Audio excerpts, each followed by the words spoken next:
तो हम अब स्टार्ट करेंगे डर्मेटोलॉजी के अपने इंपॉर्टेंट टॉपिक्स, जिसमें सोरियासिस, स्केबीज, पेम्फिकस वल्गैरिस और लेप्रोसी, ये 4 टॉपिक पूछे जाते हैं। एक ही वीडियो में 4 टॉपिक कवर करेंगे। स्टार्ट करते हैं सोरियासिस से। तो इसकी डेफिनेशन या फिर इंट्रोडक्शन में क्या लिख सकते हैं? Chronic papillosquamous plus T cell mediated inflammatory skin disease. ठीक है, chronic papillosquamous plus T cell mediated inflammatory skin disease. ठीक है, तो इसकी एटियोलॉजी कौन से एज ग्रुप में होता है? 16 से 22 साल में, 55 से 60 साल में मिल सकता है। एज के हिसाब से मेल फीमेल दोनों में हो सकता है। रिस्क फैक्टर में देखेंगे तो इसकी जेनेटिक्स में 9 ससेप्टेबल जीन होते हैं, सोर्स 1 से लेकर सोर्स 9 तक। ठीक है, एनवायरमेंटल फैक्टर में आएंगे तो इन्फेक्शन हो सकता है, स्ट्रेस की वजह से, अल्कोहल, स्मोकिंग, ड्रग्स कुछ कुछ करा सकते हैं, जैसे कि लिथियम, बीटा ब्लॉकर, क्लोरोक्विन। ठीक है, तो ये सोरियासिस की इटियोलॉजी में हो गया। फिर साइट कहाँ पर होता है सोरियाटिक इन्फेक्शन? ठीक है, अभी पिक्चर से देखेंगे अपन कहाँ पर होता है। मेनली स्कैल्प को इन्वॉल्व करता है, नेल्स, एक्सटेंसर सरफेस में एल्बो और नी को इन्वॉल्व कर लेगा, लोअर बैक और क्लूटियल क्लेफ्ट में भी इन्वॉल्व कर सकता है। ठीक है, तो अब इसके बाद आते हैं साइट के बाद पैथोफिजियोलॉजी में कि कैसे होती है ये डिसीज़। तो जेनेटिक या फिर इन्वायरमेंट, किसी भी कॉज की वजह से क्या होता है? टी सेल एक्टिवेट हो जाते हैं। टी सेल वही जो अपनी सेल मीडिएटेड इम्यूनिटी के लिए रिस्पॉन्सिबल होते हैं, वो एक्टिवेट हो गए, और उसकी वजह से क्या होगा? जो एपिडर्मल सेल है उनमें प्लोरीफरेशन हो जाएगा। ठीक है, एपिडर्मल सेल में प्लोरीफरेशन हुआ, और जो सब एपिडर्मल वेस्कुलेचर थी, जो ब्लड वेसल थी सब एपिडर्मल, उनमें भी प्लोरीफरेशन हो गया।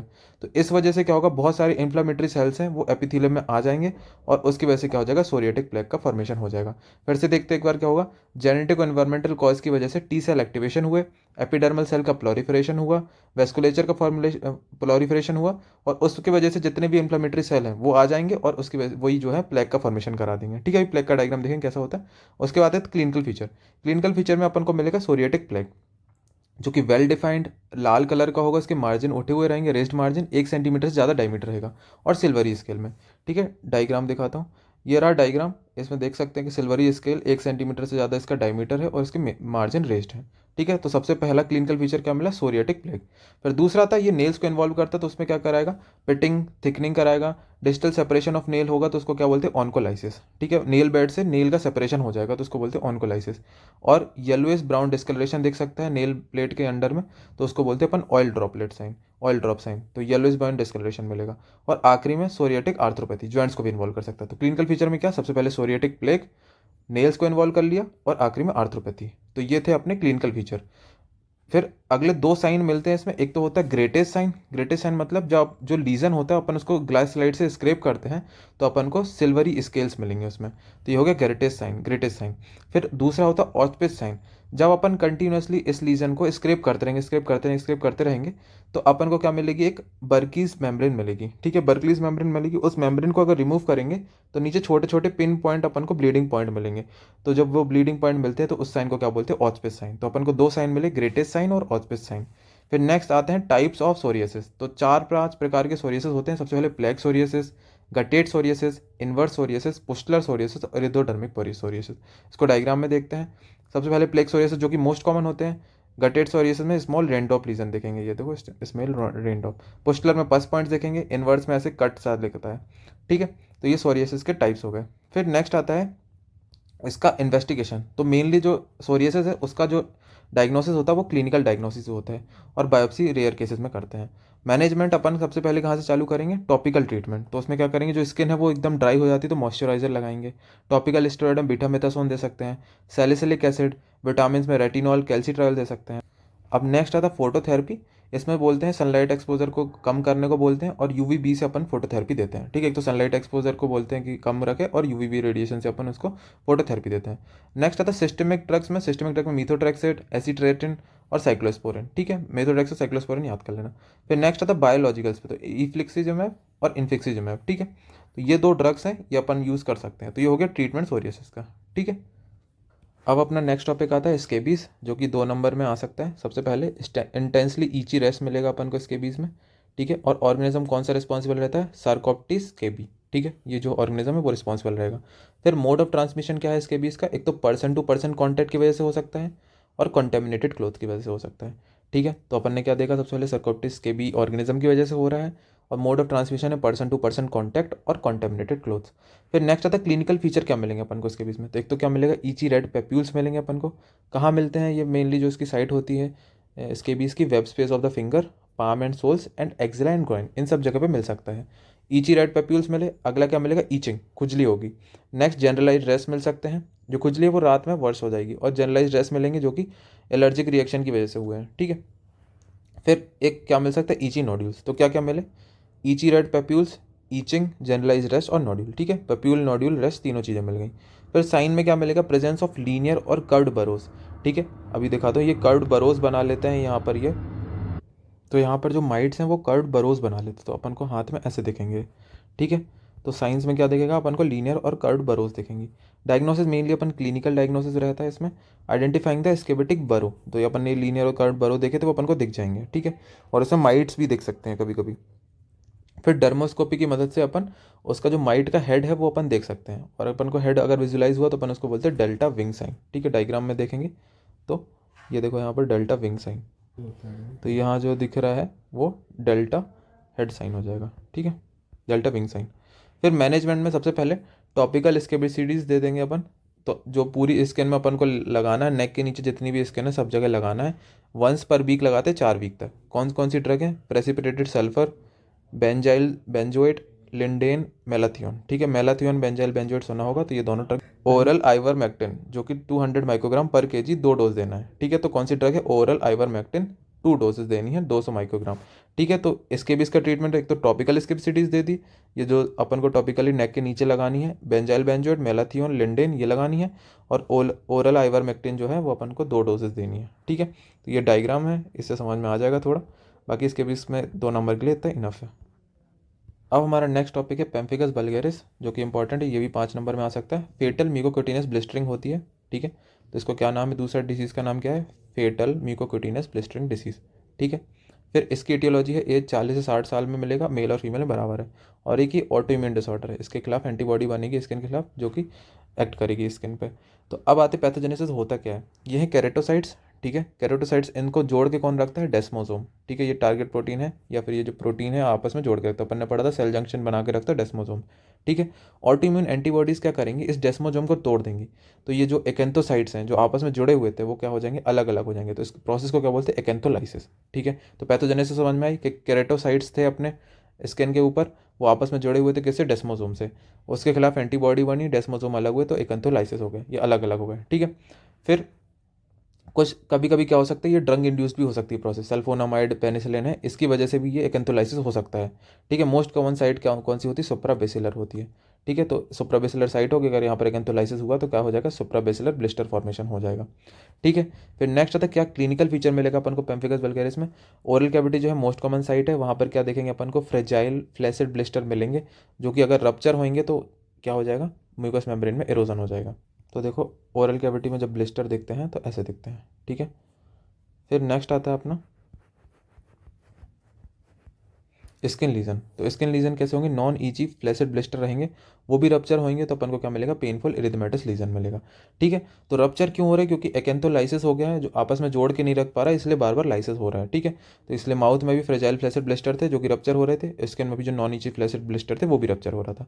फिर नेक्स्ट साइन क्या मिलेगा, तो एक होता है निकोल्स्की साइन और एक होता है बुला स्प्रेड साइन। तो निकोल्स्की साइन में क्या मिलता है, जब भी अपन प्रेशर अप्लाई करते हैं इन्फेक्टेड स्किन में, तो जो एपिडर्मिस है वो सेपरेट हो जाती है डर्मिस से, ठीक है। तो इसको क्या बोलते हैं, निकोल्स्की साइन, ठीक है, ये जो है।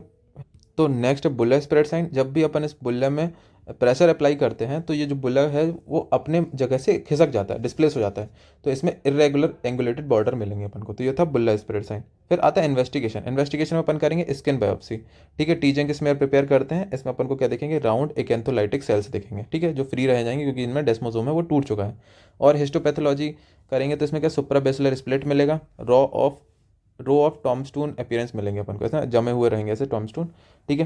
तो अपन ने क्या किया, स्किन बायोप्सी करी एक, तो उसमें अपन को एकेंथोलाइटिक सेल्स मिले, और सुप्राबेसिलर स्प्लिट है उसमें टॉमस्टोन अपीयरेंस मिल रहे हैं, ऐसे सेल्स जमे हुए हैं। फिर डायरेक्ट इम्यूनोफ्लोरेसेंस करेंगे, उसमें क्या देखेंगे अपन, इंट्राडर्मल आईजीजी डिपोजिशन, क्योंकि ऑटो एंटीबॉडी की वजह से हो रहा है, तो अपन को फिश नेट और चिकन वायर पैटर्न मिलेगा डायरेक्ट इम्यूनोफ्लोरेसेंस में, ठीक है। फिर नेक्स्ट आता है मैनेजमेंट में, सिस्टमिक स्टेरॉइड्स देंगे इसमें, जो कि प्रेडनिसोलोन है। इम्यूनोसप्रेसेंट में साइक्लोफॉस्फेमाइड, साइक्लोस्पोरिन, टेक्रोलिमस। आईवीआईजी जो कि एंटीबॉडीज़ बन रही हैं ऑटोइम्यून, उसको तोड़ने के लिए प्लाज्मा फेरेसिस, प्लाज्मा एक्सचेंज कर लेंगे, जिस वजह से जो प्लाज्मा में एंटीबॉडी थी वो चली जाएंगी, और रितुक्सीमैब, ठीक है। जो भी अपन ट्रीटमेंट दे रहे हैं वो जो एंटीबॉडी है उनको सप्रेस करने के लिए दे रहे हैं, ठीक है। तो ये था अपना पेम्फिगस वल्गेरिस, काफ़ी इंपॉर्टेंट है, ईजी टॉपिक है, समझ में आ जाएगा। अब डर्मा का नेक्स्ट टॉपिक आता है लेप्रोसी। ठीक है, ये भी काफ़ी बार पूछा गया, 5 नंबर में आ सकता है। लेप्रोसी पूछते हैं, लेप्रा रिएक्शन पूछते हैं, दोनों पूछते हैं। ठीक है, तो लेप्रोसी को हैंसेंस डिसीज़ बोलते हैं। ये कैसी डिसीज़ है? क्रॉनिक ग्रैनुलोमेटस डिसीज़ है। ठीक है, जो कि स्किन और नर्व्स को इन्वॉल्व करती है। कौन सा ऑर्गेनिज्म रिस्पॉन्सिबल रहता है? Mycobacterium leprae. ठीक है, इसका क्लासिफिकेशन, सबसे पहला क्लासिफिकेशन है RNJ क्लासिफिकेशन। इसमें 5 टाइप से डिवाइड किया, TT, BT, BB, BL, LL। ठीक है, सबसे पहले ट्यूबरकुलॉइड leprosy, borderline ट्यूबरकुलॉइड, borderline leprosy, borderline लेप्रोमेटस leprosy और लेप्रोमेटस लेप्रोसी। ठीक है, तो इसके हिसाब से डिवाइड किया है। तो लेप्रोमेटस लेप्रोसी जो है सबसे ज़्यादा खतरनाक होती है, ट्यूबरकुलर लेप्रोसी थोड़ा माइल्ड होती है। WHO क्लासिफिकेशन के हिसाब से पॉसिबेसिलरी और मल्टीबेसिलरी। ठीक है, मल्टी वाले में BB, BL और LL आ जाएंगे। ठीक है, फिर आते क्लिनिकल फीचर क्या क्या मिलेंगे। सबसे पहले ट्यूबरकुलॉइड लेप्रोसी जो है, तो उसमें स्किन लीजन मिलते हैं, हाइपो एनेस्थेटिक और हाइपोपिगमेंटेड मैक्यूल मिलेंगे। ठीक है, स्किन में क्या क्या मिलेगा? हाइपो एनेस्थेटिक और हाइपोपिगमेंटेड मैक्यूल मिलेंगे। नर्व को इन्वॉल्व करेगा तो सेंसरी में सबसे पहले ग्लव और स्टॉकिंग एनेस्थीसिया, तो जो डिस्टल पार्ट है अपने लिम्स के, तो वहाँ पर एनेस्थीसिया हो जाएगा। मोटर में अलग अलग नर्व को इन्वॉल्व करके अलग अलग चीज़ें करा सकता है। जैसे अल्नर नर्व को इन्वॉल्व किया तो क्लॉ हैंड डिफॉर्मिटी करा देगा, मीडियल नर्व को किया तो app hand deformity, lateral popliteal nerve को किया तो फुट ड्रॉप करा देगा, पोस्टल टिबियल नर्व को किया तो हेमरटोस करा देगा। तो ठीक है, फिर हाँ आखिरी में ANS को किया इन्वॉल्व, तो एनहाइड्रोसिस। तो ठीक है, तो सबसे पहले ट्यूबरकुलॉइड लेप्रोसी में क्या किया इसने? स्किन लीजन और नर्व इन्वॉल्वमेंट किया। स्किन लीजन में हाइपोएनेस्थेटिक और हाइपोपिगमेंटेड मैक्यूल, नर्व इन्वॉल्वमेंट में सेंसरी मोटर अलग अलग हुए। फिर नेक्स्ट आता है लेप्रोमेटस लेप्रोसी में क्या क्या देखने को मिलेगा? स्किन लीजन में तीनों चीज़ें मिलेंगी, मैक्यूल, पेप्यूल, नोड्यूल। ठीक है, नर्व इन्वॉल्वमेंट में भी सेम ही है, ग्लव स्टॉकिंग एनेस्थीसिया मिलेगा।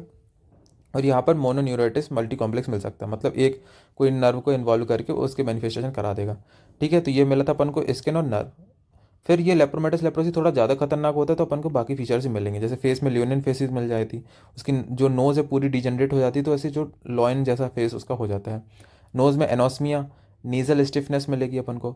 बोन में एब्जॉर्प्शन ऑफ डिस्टल फेलेंजेस हो जाएंगे, तो उसकी देखी होंगी आपने डायग्राम की, उंगलियां उसकी छोटी छोटी खती हुई रहती हैं, कम सी रहती हैं। नेजल कॉलेप्स हो जाएगा तो सैडल नोज डिफॉर्मिटी हो जाएगी, तो जिसका जो नेजल ब्रिज होता है वो टूट जाता है, तो सैडल नोज डिफॉर्मिटी हो जाती है।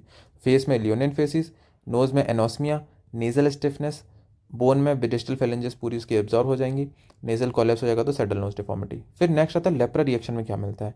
तो लेप्रा रिएक्शन क्या है? इम्यून रिएक्शन है। 2 टाइप की होती है, टाइप 1 और टाइप 2। इसकी याद करने की ट्रिक क्या है कि टाइप 1 में 4 हाइपर सेंसिटिविटी रिएक्शन होती है, टाइप 2 में 3 हाइपर सेंसिटिविटी रिएक्शन होती है, टाइप 3 हाइपर सेंसिटिविटी। तो इन दोनों का सम जो है 5 होना चाहिए, तो 1 वाले में 4 मिलेगी और 2 वाले में अपन को 3 मिलेगी। ये किस में देखी जाती है? BT, BB, BL में देखी जाती है टाइप 1। तो अब ये टाइप 1 भी 2 टाइप की है, डाउनग्रेडिंग रिएक्शन और अपग्रेडिंग रिएक्शन। ठीक है, डाउनग्रेडिंग रिएक्शन का मतलब क्या होता है कि जो लेप्रोसी की स्टेजिंग है वो खराब हो रही है, बॉर्डर लाइन थोड़ा कम माइल्ड डिसीज होती है और लेप्रोमेटस लेप्रोसी थोड़ी खराब डिसीज होती है। तो जब ड्रग नहीं ले रहे हैं उसके पहले जो होती है लेप्रा रिएक्शन, उसको बोलते हैं अपन डाउनग्रेडिंग रिएक्शन। तो precede the initiation of MDT, जब मल्टी ड्रग थेरेपी अपन नहीं ली उसके पहले जो रिएक्शन होती है वो डाउनग्रेडिंग रिएक्शन। और जब कंडीशन इंप्रूव होती है, जैसे बॉर्डर लाइन से ट्यूबरकुलॉइड लेप्रोसी में जा रहा है, तो ट्यूबरकुलॉइड लेप्रोसी थोड़ा माइल्ड टाइप की लेप्रोसी है, तो उसकी तरफ प्रोग्रेस कर रहा है, तो अपन इसको बोलेंगे अपग्रेडिंग रिएक्शन। ठीक है, तो जब अपन ड्रग देना चालू करते हैं तो ये वाली मिलती है, तो upgrading reaction after initiation of MDT। ठीक है, 1 मंथ से 1 साल के बीच में ये रिएक्शन देखने को मिल सकती है। ठीक है, तो टाइप 1 रिएक्शन 2 टाइप की है, डाउनग्रेडिंग और अपग्रेडिंग। क्लिनिकल फीचर में क्या मिलेगा? Acceleration of the pre existing lesion. जो प्री एग्जिस्टिंग लीजन है उसमें इरिथमा और स्वेलिंग होने लगेगी। जो हाइपोएनेस्थेटिक मैक्यूल थे ना, उसमें इरिथमा स्वेलिंग हो जाएगी, तो उनके जो वो हैं साइन और सिम्टम है बहुत ज़्यादा बढ़ जाएंगे। पेरिफेरल नर्व इन्फ्लेमेशन, न्यूराइटिस जैसे कि पेन एंड टेंडरनेस मिलेगा। ठीक है, तो इसके मैनेजमेंट में क्या करेंगे? लेप्रा रिएक्शन मतलब क्या है कि इन्फ्लामेशन बहुत ज़्यादा हो रहा है, तो एक तो एस्पिरिन देके कंट्रोल करने की कोशिश करेंगे, और माइल्ड रिएक्शन है 600 mg 6 आवरली, और अगर सीवियर रिएक्शन हो गई तो फिर अपन को स्टेरॉइड ही देना पड़ेगा, प्रेडनिसोलोन। ठीक है, तो ये टाइप 1 रिएक्शन हो गई। अब टाइप 2 रिएक्शन थोड़ी खतरनाक होती है, तो टाइप 2 रिएक्शन में क्या होगा? एदमा नोडोसम लेप्रोसम बोलते हैं इसको। ठीक है, ये बॉर्डर लाइन लेप्रोसी और लेप्रोमेटस लेप्रोसी मिलता है, BL और LL मिलता है। ये क्यों हो रहा है? Due to wide spread of immune complex deposition and over production of TNF alpha. तो जब लेप्रोसी होती है तो बहुत सारे ऑटो एंटीबॉडीज़ बनते हैं, और जब ये ऑटो एंटीबॉडी अलग अलग जाके डिपॉजिट हो जाएंगे तो बहुत ज़्यादा डैमेज कराते हैं, और TNF अल्फा भी इन्फ्लेमेशन के कारण बनता है। तो इसकी वजह से जो टाइप 2 लेप्रा रिएक्शन होती है, इसमें क्या क्या मिलेगा? पेनफुल रेड इन्फ्लेम्ड नोड्यूल्स मिलेंगे। ठीक है, और इसमें नई लीजन्स बनेंगे। ठीक है, यूवियाइटिस हो जाएगा, आयराइटिस हो जाएगा, ऑर्काइटिस हो जाएगा, ग्लोमेरुलोनेफ्राइटिस हो जाएगा। तो जितने भी ये एंटीबॉडीज़ थी अलग अलग जाके जाके डिपॉजिट हुई, और उसकी वजह से अलग अलग फीचर मिल गए। आंखों में तो यूवियाइटिस आयराइटिस करा दिया, टेस्टिस में हो तो ऑर्काइटिस करा दिया, किडनी में हो तो ग्लोमेरुलोनेफ्राइटिस करा दिया। तो ये इसमें हो गया। फिर इसमें क्या मिलेगा मैनेजमेंट में? माइल्ड में होगा तो वही एस्पिरिन देंगे, और सीवियर में होगा तो प्रेडनिसोलोन। ठीक है, मैनेजमेंट लगभग सेम ही है। और अगर आई को इन्वॉल्व करते हैं तो अपन इसको क्या देते हैं? हाइड्रोकोर्टिसोन देते हैं। तो अपन ने लेप्रा रिएक्शन दे दी। अब आखिरी में आता है कि मैनेजमेंट क्या होता है लेप्रोसी का? तो मैनेजमेंट में अपन मल्टी ड्रग थेरेपी देते हैं, ठीक है। तो दो थेरेपी होती है, एक तो मल्टीबैसिलरी के लिए अलग थेरेपी है, पॉसीबैसिलरी के लिए अलग है। थेरेपी एक ही है, बस टाइम ड्यूरेशन है। पॉसीबैसिलरी में 6 महीने का ट्रीटमेंट चलता है, मल्टीबैसिलरी में 1 साल का चलता है। ड्रग्स कौन कौन सी देते हैं? Rifampicin 600 mg once a month, dapsone 100 mg daily देते हैं। क्लोफाजिमिन 2 रेजिमेंट में चलता है, 300 mg वंस अ मंथ देते हैं, किसके साथ? रिफेम्पिसिन के साथ। और क्लोफाजिमिन 15 mg डेली जो है वो डेप्सोन के साथ अपन डेली खाते हैं, ठीक है। तो ये हो गया मैनेजमेंट लेप्रोसी का। तो लेप्रोसी में इतना ही आता है। Thank you.